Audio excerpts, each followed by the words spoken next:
So we looked at activity-based monitoring, two schemes in the uh, previous lecture, where the authors proposed to measure the activity by putting counters on specific nodes, specific nets in the circuit. These are identified somehow based on simulations, and then you have certain multiplicative factors called weights, which are determined during characterization, silicon characterization. So you're, in some sense, in the first approach, you're sampling the circuit, like you're sampling a subset of nets. From there, you're extrapolating as to what the overall power consumption is. And the model for that is very simple, just a linear model, and the weights are determined during characterization by silicon characterization by making actual measurements and then fitting it. So you can think of a more generalized model or a more complex model, perhaps, which might give you better accuracy. In the other approach, we saw how the power is measured by measuring a voltage drop across a series resistor, and this resistor is implicit in the package, and there's no explicit resistor put, it's already there in the package. So by measuring the voltage drop, you measure the current across the resistor and as well as the power. So today we'll look at this method for measuring power, where you take advantage of the power gating transistors which are already there in a lot of the low power designs and measure the voltage across the power gating transistors. So we'll discuss this paper by Nandish Mehta, which is available from IEEE TVLSM. So one of the context for this paper is the point of optimum power, which is the point of operation where the total power is minimized. The total power is the leakage power plus activity power. So to illustrate that concept, we have this graph here, which is essentially, for now, just ignore this bulk to source voltage. Think of this as a threshold voltage on the y-axis, and 0 refers to a nominal threshold voltage, and then you have a threshold voltage which can either increase or decrease. On the x-axis is the supply voltage. These diagonal lines are lines of constant frequency of operation, different frequencies. This is frequency 1, F2, F3, etc. So normally what you would do is you'll always operate at this point here. Whatever is the nominal threshold voltage, you'll stay there, and then you'll use the supply voltage, which will guarantee you a frequency which is at least this frequency. That is, you have to be on the right side of this line out here. So if you see in dynamic voltage scaling, what happens? You have a target frequency which can be satisfied by a lower supply voltage, but you are at a higher supply voltage. Then you can reduce the supply voltage to come and operate at the required optimum supply voltage. Now the thing is that if you recall the equation for the frequency of operation, right? It depends on the gate overdrive, essentially. That is, how much is the gate voltage above the threshold voltage, that difference, VGS minus VT. In digital circuits, VGS is typically VDD, right? You have a full VDD applied across the gate of the transistor. So really we are looking at the difference of VDD minus VTH. So the drive current is a function of VDD minus VTH. In super threshold operation, it is a polynomial function, VDD minus VTH raised to some number which is between 1 to 2. In the sub-threshold operation, it is e to the VDD minus VTH. So really the point is, it is a function of VDD minus VTH. And that explains this shape of this locus out here, right? This is the points where VDD minus VTH is a constant. That's why you can be anywhere on this point and still meet the performance. But the power will be different across different regions at different places in this curve. For example, if you are say out here and your process is a very leaky process, your threshold voltage is low, and you're not doing much activity. Most of the gates are just idle.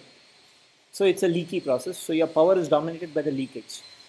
In that situation, you can say, why not increase the threshold voltage to reduce the leakage? But then as you increase the threshold voltage, to maintain the performance, you have to also increase the supply voltage. So that is why you move on to the right side out here. So your leakage does come down, but your dynamic does go up. But you keep moving along this direction till you hit a point, the power reduces, and then beyond if you go beyond that point, again power will start increasing. So there is a point of optimum power, and that point of optimum power really depends on the balance of leakage and the dynamic. So what is shown out here is the point of optimum power for different activity factors. For example, at this point out here, the activity factor is 4%. If you recall, activity factor is basically the average number of transitions in a clock cycle, right?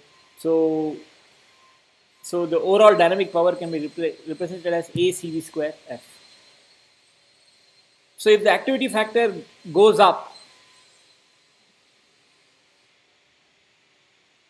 if the activity factor comes down, that is from 4% it comes to 2%, then being here is not the right thing. You have to kind of move up because dynamic power has come down.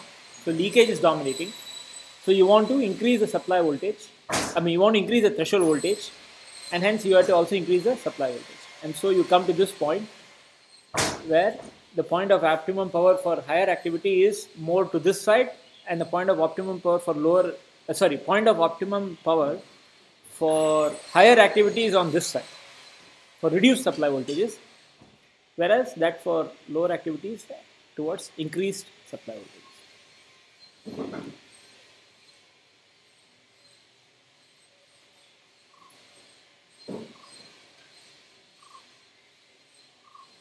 So really the point of optimum power is a dynamic concept, because a lot of times if you have a fixed function block and you are only doing that, for example, it is a signal processing engine, like maybe a filter, some kind of a low pass filter or high pass filter, water filter, then you can kind of say that the activity factor is going to be fixed on an average, right? So you don't, you basically don't have to do any changes to it. The point of optimum power will also be kind of fixed. But of course, if the data changes, if you have one kind of data, maybe the filter is looking at data from a particular sensor, but then you change and you look at a different sensor, and the data is quite different perhaps. Maybe even the precision is different. So you see that you have to change, the point of optimum power will be different. Similarly, dynamically, as the temperature changes, leakage contribution also changes. So it would be nice to have a system which will always operate at the point of optimum power. It automatically figures out what is the right point and sets up your operating conditions to be there.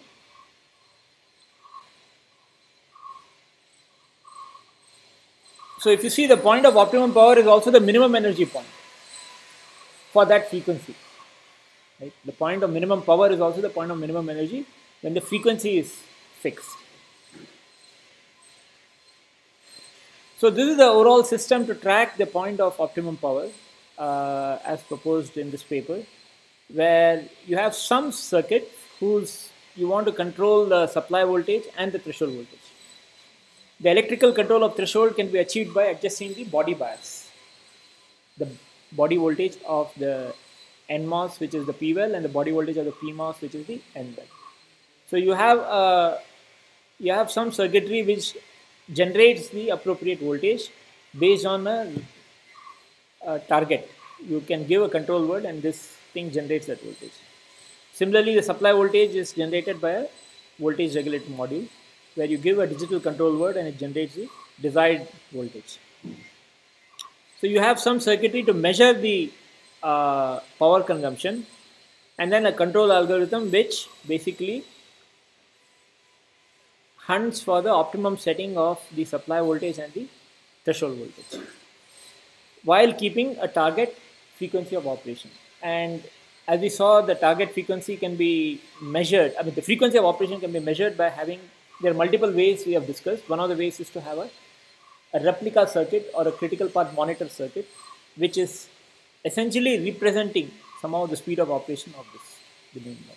So by monitoring the operation of this, you can kind of see if you're meeting the frequency specification.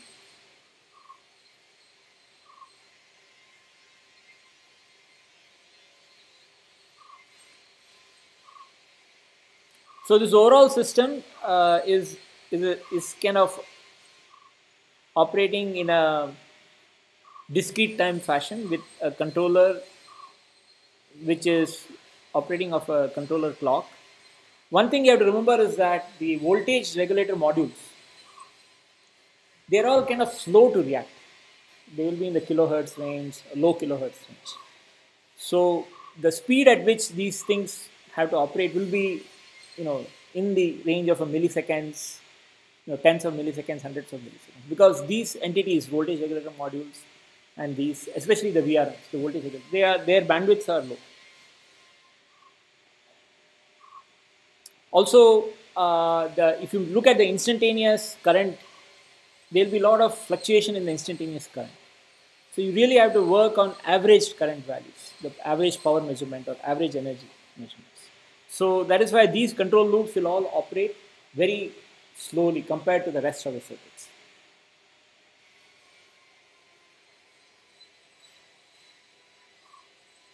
So for the submicron technology, even VDD will have impact on the threshold of the device.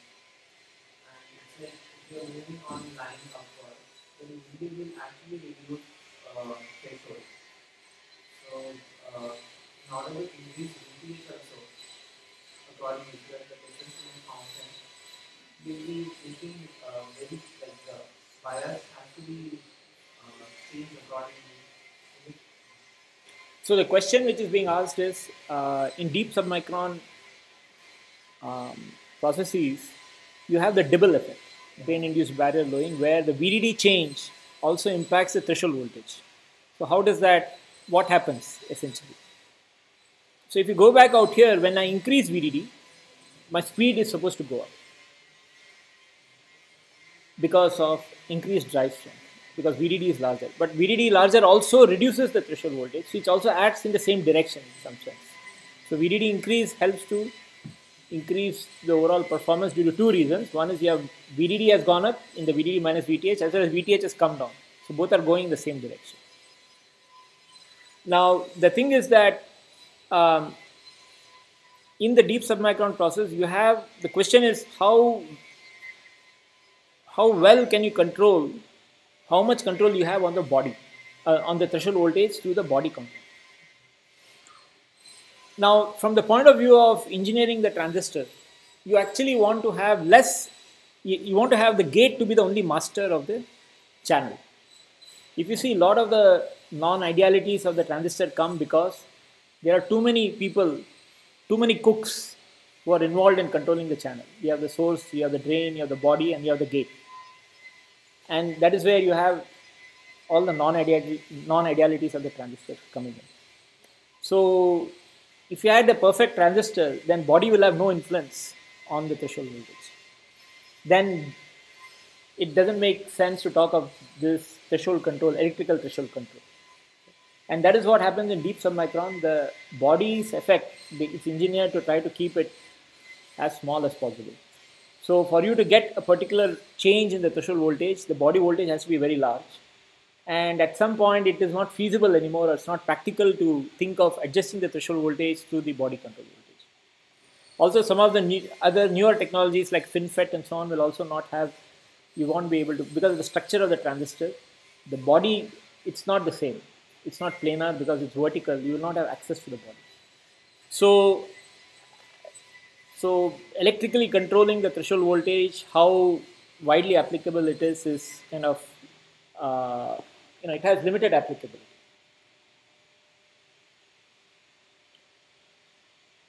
But there are a lot of older processes where you can still do it.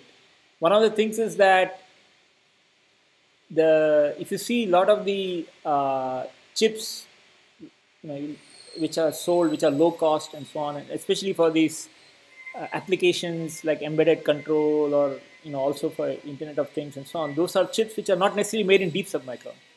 They would be made in processes like 130, 180 and so on, because from a cost effectiveness, it makes sense to be there. If you really want very high performance, very high integration, then you have to go to deep submicron. So what is the right process for your product, for your part? A lot of things go in there, and economics plays a big, the costs and so on also play a big role in determining which process is the right process. It's not always the case that the latest and greatest process, the 0.14 or the 77 nanometer, is the best process for a particular product. So from that perspective, you have to always think of a basket of tricks, tools, techniques which are there, and then as required, you have to be able to use the right one at the right place. So the focus here, of course, for us is how to measure the power or the energy on the chip itself. That is in situ, that is inside the chip. How do we measure it? So the idea is basically to measure as the circuitry is switching, you have switching currents as well as the leakage currents, and then the total current flows through this power gating transistor. Right? Because you have this extra transistor here for you to get into a sleep mode. When you are not using this piece of circuitry, you turn off this transistor so that you avoid or reduce the leakage. That's why you put this transistor. Now that you have the transistor, when it is on, the idea is let's measure the voltage drop across this. Since this is ground, you just have to measure this voltage out here. So that is basically what is done here. You have this voltage which is measured. Now this voltage is a fluctuating voltage because it's a because you have the activity which keeps changing, and you have this voltage is not very clean DC voltage. There'll be it's a average value with some perturbations. So that's why you need to have some filtering out here. Now what is done out here is the filtering is achieved by an integrator. You integrate the voltage, and there is a reason for this integrator to be used, and we'll just see why that is being used here. But the idea is to measure the voltage drop across this resistor here. Now the thing is that this resistor itself is the on resistance of this transistor. So the on resistance of the transistor, if you really want absolute power measurements, then you also need to measure the resistance value. What is R on? If you recall that paper by Intel, where this on resistance is really the resistance embedded in the package, they have a separate characterization step to measure that resistance. How do they measure it? They inject a known current, measure the voltage drop, and that gives them the value of the resistance. Now, in the proposed approach in this paper, what is being argued is that this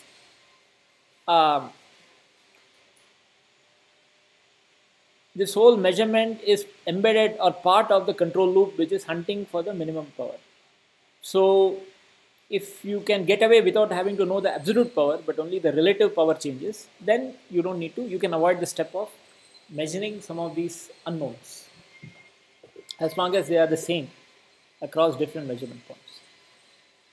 So the value out of this integrator Vint is integral of this voltage V ground for the time 0 to the integration time T, and there is some proportionality constant Kv, which is the gain of the integrator, and that really depends on how you implement the integrator, what is the circuit configuration you use to implement the integrator. Now V ground itself is the current I total times R on, so that is the value of V ground, and so this gives me the value of V in. So the assumption being made is the integrator is not drawing any current. All the current is going out here. So that is something which you have to, as you design the integrator, you have to ensure that the integrator presents a very high impedance to the circuit. If it takes up some current, and if that current is a significant fraction of the I total, then you're not getting you're adding to the error of the measurement. So this integral can be represented by the average value of the current during that phase times T integration time. So the average power during that time is I average times VDD. So VDD times I average. I average is V int by kV around T int, kV around T int. So this is basically the average power. Now, since this is part of the feedback loop where VDD is changing,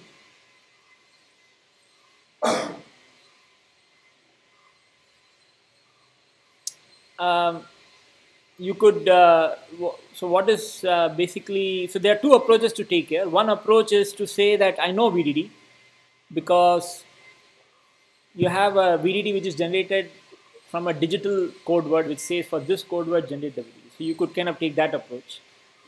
And the other approach is basically saying that, I'll basically also not have to know what the exact VDD is, but I'll take it out of the picture by making the integration time linearly dependent on VDD.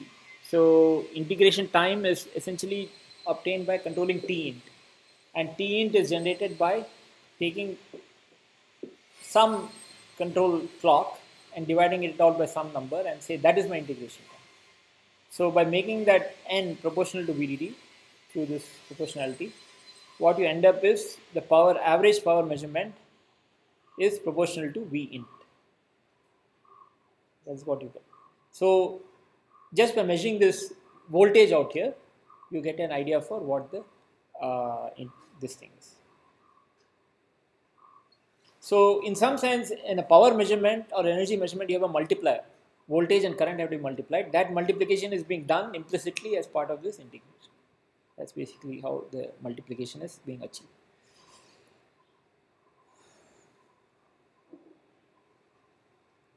So this graph just shows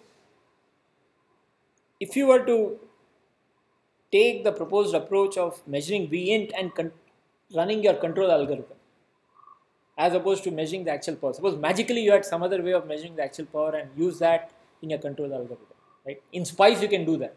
SPICE provides you a way by which you can, SPICE or Spectre, the circuit simulation tool gives you a way by which you can measure accurately the power consumption. Suppose you were to use that for driving your algorithm to get to the point of optimum power and compare it with the more practical approach of actually looking at a particular voltage, your proposed implementation, and you see, you can compare the two. So that is what is being done here, is that you have one graph which is obtained, which is the point of optimum power. It's the total power across the VDD VBS plane for the same load circuit. Different VDDs are being used and different VBSs are being used, and the power is being measured. And what is being plotted here is the voltage integrated, the V in for all of those points. And you find that it's almost coincident. The VDD and V int almost coincide. Now the thing is that there will be a small difference out here. And the reason for the difference is that some of these constants are, the assumption here is that these constants are really constants. But these constants actually do depend a little bit, because Ron, for example, will not be truly a constant. It will depend on the actual VDD and so on. So a small amount. So that will give you a small deviation. But that deviation it won't be exactly the same, but it's not too far off. Now, what is the algorithm used for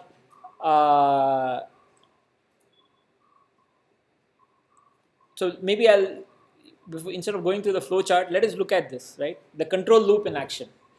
So let us say you start off your system and you have some initial voltage, but this is your target frequency. So clearly you're on the right side. That means you have excess performance available with you.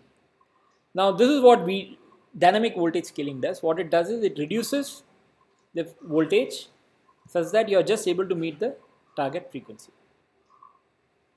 One thing we should remember is that, if your real target frequency is something, in your control algorithm or in your system, you should put a little margin, because you're relying on a critical path monitor to give you an estimate. Critical path monitor might not match exactly with that. So all that we have discussed in some of the earlier lectures. So you have to keep that in mind. That is, you have to allow for all of that. And now what we are saying is there is a target frequency for the critical path monitor, right, which is suitably margined with respect to the actual path. And that's what you're looking to keep under control in some sense. So this is what DVS does. It just comes. Now once you come here, you basically see if you're, so what once you reach the target frequency, now you make a change in your body bias. Let us say you reduce the body bias. And when you reduce the body bias, let us say here in this situation your point of optimum power is out here. So when you reduce the body bias, what you will find is that your point of optimum power is here, but you're going in the opposite direction. You're going away from it in some sense. So the relative power consumption of the two states, this state here versus this state, right? There are two different states here, is such that this state is kind of taking you away. So hence you reverse back. You say, look, that is not the right direction. Let me reverse back my body bias voltage to increase the threshold voltage. So you come back and then go in this direction. Now when you come here, you find that yes, my power is reduced. So it's good. So let me keep going in this direction. You come here. You come to a certain point. All the time you have to keep checking your performance, frequency. So you come here and you find that your frequency has dropped off. See, because there is a band out here, right? And then there is as you increase the body bias, your threshold is going up. So your frequency drops. If the frequency drops below a certain value, you say, okay, I need to restore my frequency back. So then you increase your supply voltage. You again come back here. Then again you hunt. So you see, this is how the algorithm proceeds. Basically, you keep hunting until you come to a point where the changes which you make are the changes in power consumption. You don't see any noticeable change. That is, the changes are less than the threshold you have kept for accepting that this is the point of optimum power. So this is basically how this algorithm works. So there is this minimum delta pH, that is, if my change is less than the delta pH, then you basically say that you're done. Also you have to kind of you have to ensure that you don't violate the electrical specs of the device and of the chip. There is a maximum VBS, reverse bias, you can provide without damaging the device. Similarly, there is a maximum forward bias you can provide without turning on the transistors source drain junctions, right? Because that will be counterproductive. Similarly, same goes for the supply voltage also. There is a minimum supply voltage which you should not go below, because when you go below that supply voltage, so this is actually an important point, because if your circuit fails, your circuit can fail to operate completely, because there is below a certain VDD min, as we had discussed, for every circuit there is a minimum operating voltage below which it will just not work. Okay, your oscillator will not oscillate, it will just remain static. Okay, there is not enough gain. So you want to ensure that you don't cross that. So I'll not go through the detail of this flow chart. You can go through the detail, but this is kind of how, as I explained here, how the algorithm works. Now this is a greedy algorithm. Suppose this space, if you look at the this curve, it does look convex, okay, but this is based on simulations. So whenever you have a convex curve, there is a global optimum. And so you can, these kinds of approaches of, this is like a gradient descent, you will go and you'll be guaranteed to hit the optimum. But if it doesn't have this kind of a shape, like a bowl, and there are a lot of local minima, then these kinds of local greedy search algorithm there's no guarantee that you will go and hit the true optimum. So then there are other techniques you have to kind of use to basically go and hit the optimum. The mean variation is submillivolts. So the whole can be compared to the total variation supply less than So the question which is being asked is, out on this axis, Vint is in the millivolts range, and how reliably can we actually make this measurement? That is the question. Correct. So these are the real engineering shall we say, this is where the real engineering comes in, where you have to actually, you know, get an idea for what is the, when you make a measurement, remember there is an error bar out here. Any measurement of a physical quantity, you will always have an error bar, because the same thing if you measure again, you will get a slightly different value. Again you measure, you will get a slightly different value. You will get a spread of values. So that spread of values, what is that spread? So that spread is determined by multiple things. There are inherent noise factors in the circuitry. Then your measurement structure, circuitry itself will have a certain limitation. For example, if you use a certain resolution for your ADC, then measurements less than 1 LSB will have no sense. So what you have to do is, you have to basically, in this way the engineering comes in. First you have to look at the fundamental noise sources. Forget about the ADC. ADC is something you are designing. Everything else which is not in your control, which are naturally occurring, you have to understand to see how much of a spread will they give you. Then your ADC design should be such that it is comparable to that spread, because making an ADC better than that is of no use.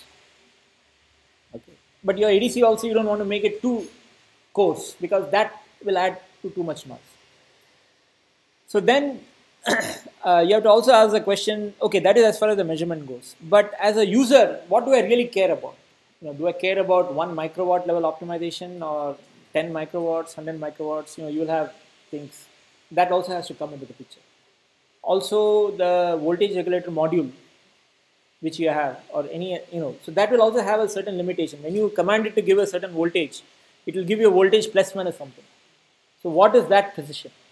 So you see, when you actually get down to really engineering it, you have to kind of take into account all of these things to come up to a something which is reasonable, so that you don't end up trying to do something which is just,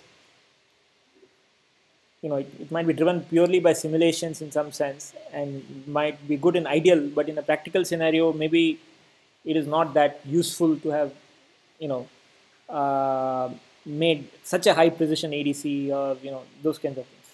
So these are kind of all very important things which have to be kept in mind, which hopefully as part of your project, you will pay attention to some of these details at least. Okay.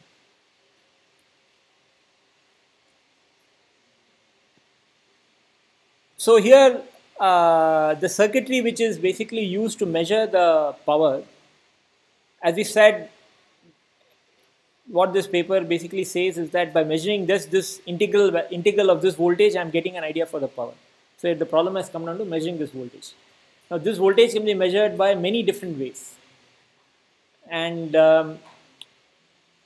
in fact I would say, you know, it's still a very interesting problem. How can you measure this voltage using all digital type approaches? Because you would like to have this embedded in a digital core, because that's what we are trying to measure. And the digital core is very noisy. So of course you need to have a lot of averaging, and that's where the integration helps. So, but you know, you see this particular approach, what it does is there is a level shifter, and then the voltage is, this level shifted voltage is basically integrated by this integrated structure here, which is an op-amp with an R-ent and C. Now the thing is, as we said, you want to have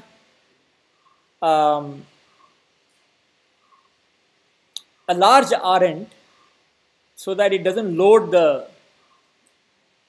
this, because if it loads this, the actual voltage you will measure will be not the correct voltage, right? But if you have a large R-ent, it has a problem that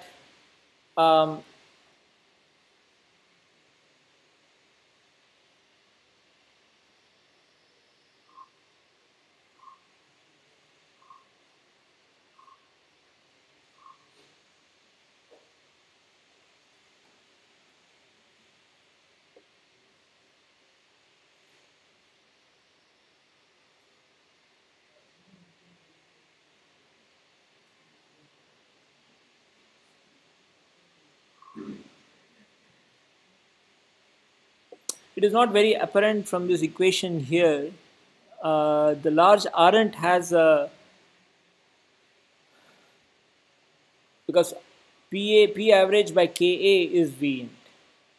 So if I want to measure power with a certain resolution, then if I have a Ka which is very large, because Ka is proportional to R and C, then it means my voltage resolution will be made very more demanding. So I don't want to have too high a large Rent and Cin. But on the other hand, large Rent and Cin helps me to, in this particular structure, it prevents the loading of this. So again, you have a certain trade-off. Also, large Rent and Cin also occupies a lot of area, because large resistance means you have to have more series.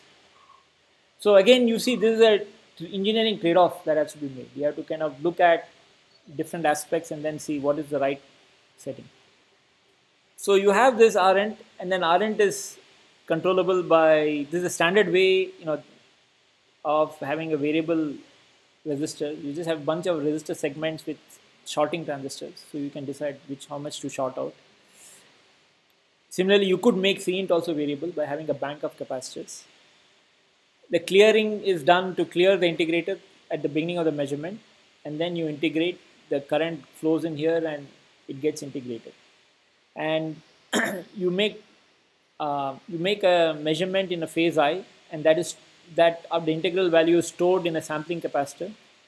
And then you make a measurement in the next phase, it is stored in the other capacitor. And then this difference is basically amplified, and it is thresholded against two inverters whose thresholds, the trip points are offset. They intentionally skew. And that value, output of the inverter, is sampled in this clock out here. I mean, in these flops out here. So these two inverters are set such that their trip points are separated. And here the separation has a certain voltage value, 0.4 volts. Remember that all this circuitry is running off a higher supply. It is not running off this variable supply. So of course, this extra circuitry will contribute to extra power dissipation and energy consumption. So you have to make sure that it is worth it. Whatever the savings you get is worth the extra money you pay, extra energy you pay for the extra circuitry. So so now here is where the example of the engineering comes in, where you have a certain average power. The power has a relationship with the voltage, right? So that means that if I have this, what this is saying is that if I have a voltage value, if these two voltages, VC1 and VC2, this has let us say it has a certain gain, A diff. That's what this A diff is. Okay. So if these two guys threshold voltages are off by VH, delta VH, that means looking from here, at the input of this amplifier, it is delta VH by A diff. This is the A diff is the gain of this. So that is the region of uncertainty, where if my difference between these two fall within that region, I will say, look, I cannot very clearly make out whether one is bigger, who is bigger. So within that region, I'm saying both are equal, right? So the delta pH, so that translates back to power, right? The voltage difference translates back to power difference, and the delta pH, that is the power step within which the power changes, within which I will say, look, I cannot make out whether who is better. That is given by this equation, delta VH by 2 times this. Now the thing is that what should this voltage be? So it comes down to the question, how fine a changes in power you want to measure. So for example, if you are saying, look, I want to have this system so that it can track activity. Because the whole point here is that we are not happy with just dynamic voltage scaling. Dynamic voltage scaling just comes, but this might not be the point of optimum power, because as activity changes, my actual point moves. But then, how sensitive should I be to the activity? So that is where this comes in. If I have a certain change, when activity changes, power changes. So if I say, look, I want to pick up an activity change of 1%, then the power change will be delta A, which is the activity change of 1%, times the change in power, the slope of change of power, right? This tells me how much does the power change. So if I want to be able to pick up that, then my delta pH should be less than that. And if delta pH is less than that, that gives me a constraint for how I should set up my delta VH and ADF. So you have to kind of use these kinds of things to figure out what is the right setting for the various knobs you have in your design.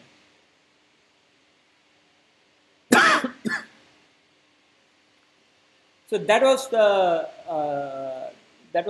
the paper where basically the main idea I wanted to kind of convey in that paper, from that paper, was the fact that you can measure power by measuring the voltage across the series resistor and measure relative powers. Okay, and then you have to kind of engineer that properly, taking into account various considerations. So now we look at another approach for measuring power, measuring energy on the chip. So again, recall that we had this concept of minimum energy point, where as you reduce the supply voltage, the leakage energy goes up because the time required for you to compute goes up, whereas the dynamic energy comes down. So now we are saying we'll not worry about the frequency as a fixed target. Frequency is whatever it is, because as I reduce my voltage, the frequency changes. So we are essentially saying, can I get to a point of minimum energy without worrying about the frequency? Because this is basically for applications where the optimum frequency of operation, where the minimum energy is achieved, is still sufficiently high to what you really want to do. There could be applications like that, where optimum frequency of operation is so high compared to what you need that, as we had discussed, it's better to run at the optimum frequency and then shut off, and then wait till you need to go and redo the calculations again.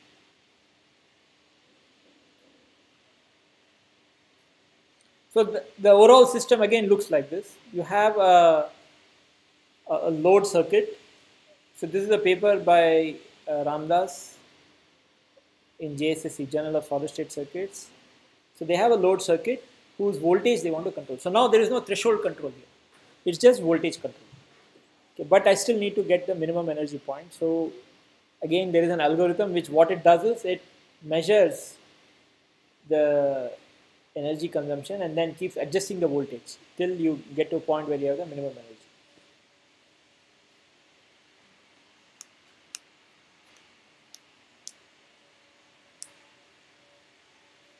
So again, you have a critical path ring oscillator.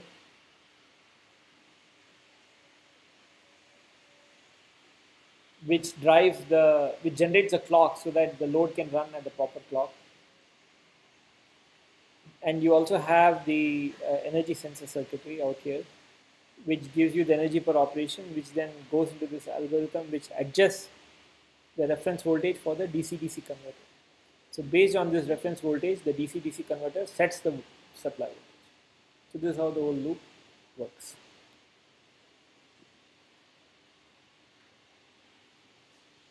So let us see, how do these people measure the energy? So the idea is actually very simple. What they do is, the load circuit, which is this, the multiplier circuit in the previous, this one, as far as the,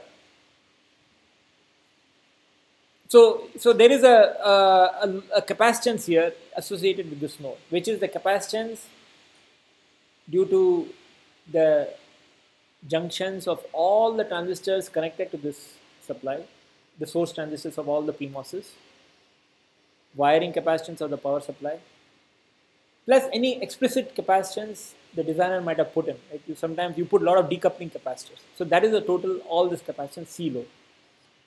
So when you have the C load, what does the load do? The load circuitry, the actual gates. The actual gates, when they are operating, will actually draw current from this supply. The current consists of the dynamic current CBF as well as the leakage current IB. So the current is being drawn from this. So what you do is you disconnect.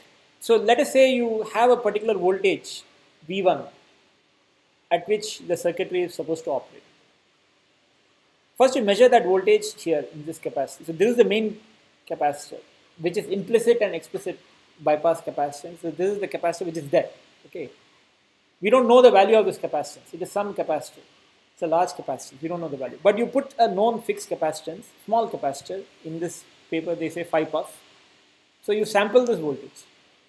Then what you do is you disconnect the power supply. The power supply is coming from here, the DC-DC converter, not buck converter, it's a DC-DC converter, which is feeding this. You disconnect that.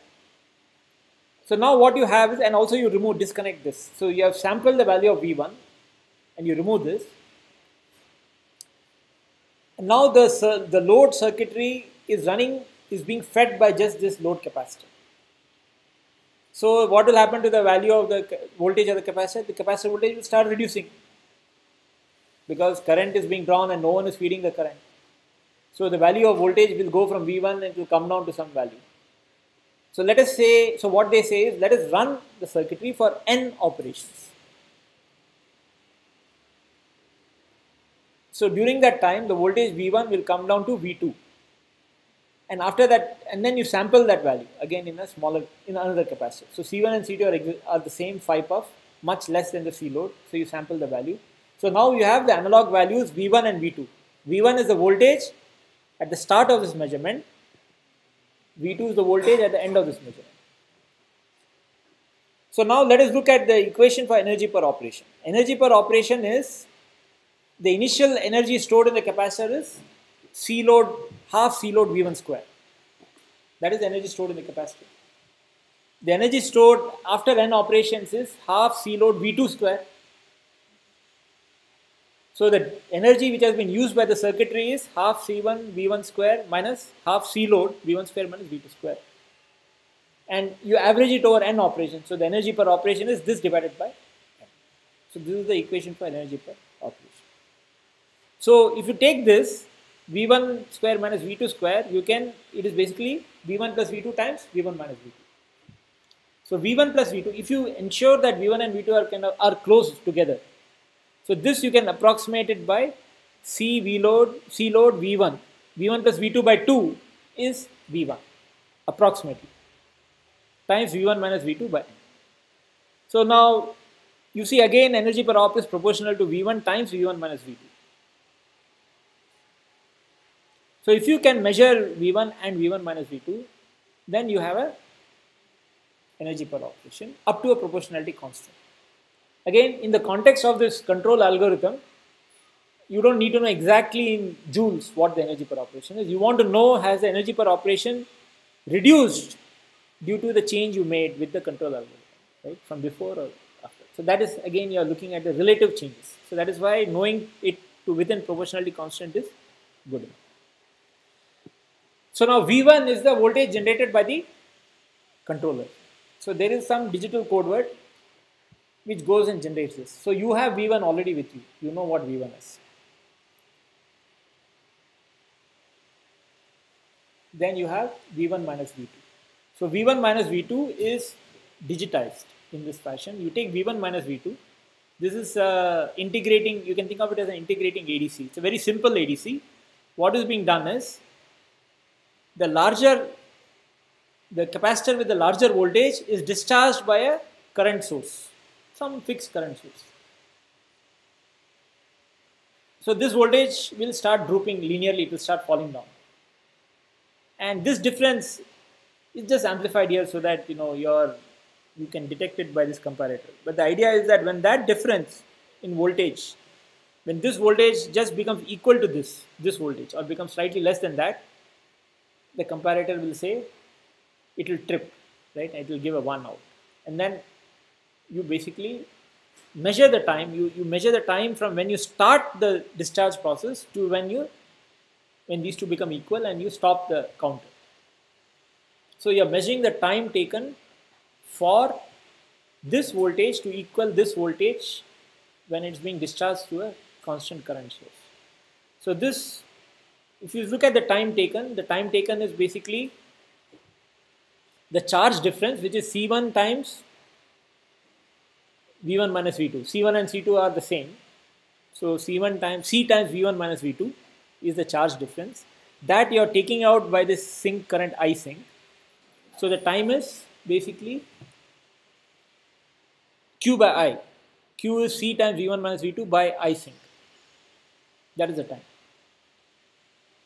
So C and I sync. I sync you don't know. You want some value, but you want it to be fixed. But you don't really need to know I sync. So again, you have by measuring the time is proportional to this difference V1 minus V2. So the count K, which is proportional to V1 minus V2. And so you take that count, you multiply with the reference, the V1, which is the digital value, which you have programmed into the controller. So that gives me energy per operation. So this way they are able to measure the energy per operation, which they then use to, in the control loop, to go and get to the minimum energy point. So again, you have to, when you look at it, you have to engineer this, and you have to look at how accurate it is. Or firstly, how do you decide what should be the, I mean, every piece here, you have to figure out what the values are. What should be the size of these capacitors? What should be the, gain of this comparator? Then how many bits here you need? Then once you do all of that, really how effective it is, like what are the sources of error or inaccuracies. For example, already here you have an approximation which is made. So how much does it impact? So all of this is discussed in the paper, so you can go through that and kind of study that. Any questions? So there are a number of operations that are fixed, right? Means the clock frequency is independent of supply voltage. So the question which is being asked is, because number of operations is fixed, isn't the clock frequency independent of supply voltage? That is not true. Actually, the clock frequency is dependent on the supply voltage. So you see the clock is being generated by a critical path replica ring oscillator, and only the number of operations is fixed. N is the number of clock cycles. Really all it is number of clock cycles for which I run this system where it is disconnected from the supply. That time period will vary, exactly, because it depends on the voltage at which you are doing that measurement. So at very low voltages it will be larger time. High voltages, that in absolute time it will be smaller.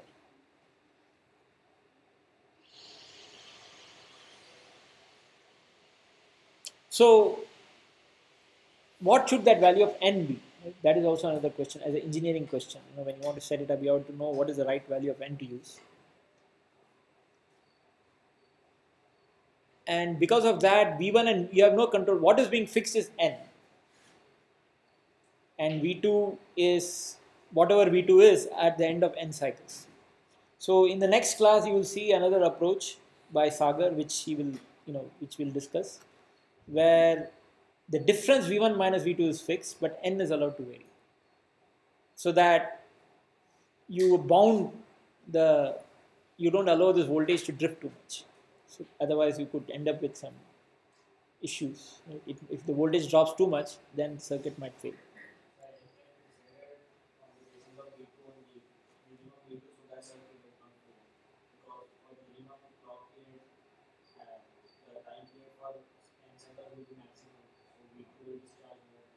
Correct. So so now the question is, let us take this approach and say, how do I ask the question, how do I find the value of N? So the value of N should be chosen such that at the minimum voltage V1, where we are hoping to operate the circuit, if I run it for N cycles where this load is disconnected from the supply, it will drop down to V2. That drop from V1 to V2 should be such that even at V2 the circuit should work, the load circuit should work properly, everything should work properly. Plus the deviation V1 minus V2 should be measurable by this circuit. So that's how you have to choose. If you keep N too small, then you might not be able to make this measurement accurately because it's just too close. If you keep N too large, then you have this problem that it could droop too much. So this again, you have these all the time. You have these issues which you have to engineer properly and get it right. Can we fix the total time period for which it is discharging and measure the difference? After this much of time, it has discharged, let's say this much. While measuring this much, that also. That's right. So the suggestion is, why not keep the time for discharge constant, but then measure the amount of discharge. That's right. So that is what one way of doing that will be discussed in the next class, where you can, so basically you have to measure the difference V1 minus V2. And that difference can be very small voltages. So it really becomes, again, an ADC design problem, but can you do something without doing a full-blown ADC?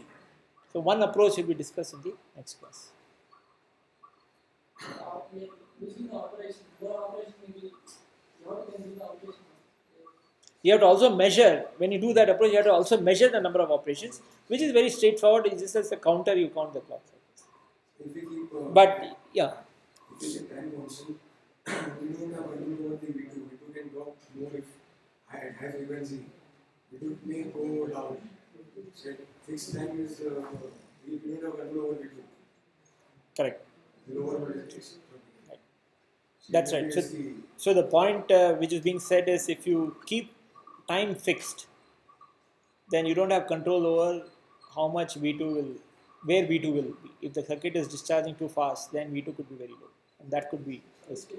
All the operations should be same. Then only it will be different. But the operations may be different. Maybe. So the question is, should the operations be the same, all the n operations? And the answer is no. I mean, firstly, because in some sense, we are not even concerned what the load circuit is even doing. For example, for all it could even be a simple fixed current source. All this technique is doing is, it's saying how much charge has been taken out from C load in that duration.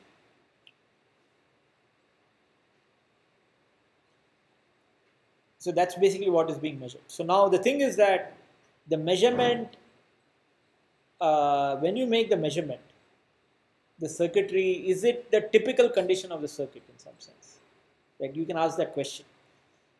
That means when you make the measurement, it just happens that the circuitry is doing something which happens to be not representative of, because you cannot continuously keep doing this measurement. The way this works is you kind of keep, there are various ways of doing this. You could have a continuous thing which is measuring, or you turn it on and you make a measurement, and then you make a decision, then you go on. Because the measurement circuitry and the whole control algorithm also consumes its own power. So if you recall, it's the same problem as the sampling problem. In the discussion we had where you're sampling the switching activity, you can end up with a corner type condition where the circuitry is synchronous with your sampling thing, and you end up just getting a wrong information, a wrong picture about what is going on. So that's where they do some randomization. So similarly, if you are sampling the state, then you have to ensure that there is no correlation. It's uncorrelated, and that can be achieved by randomization, by randomly sampling, if that is indeed a problem.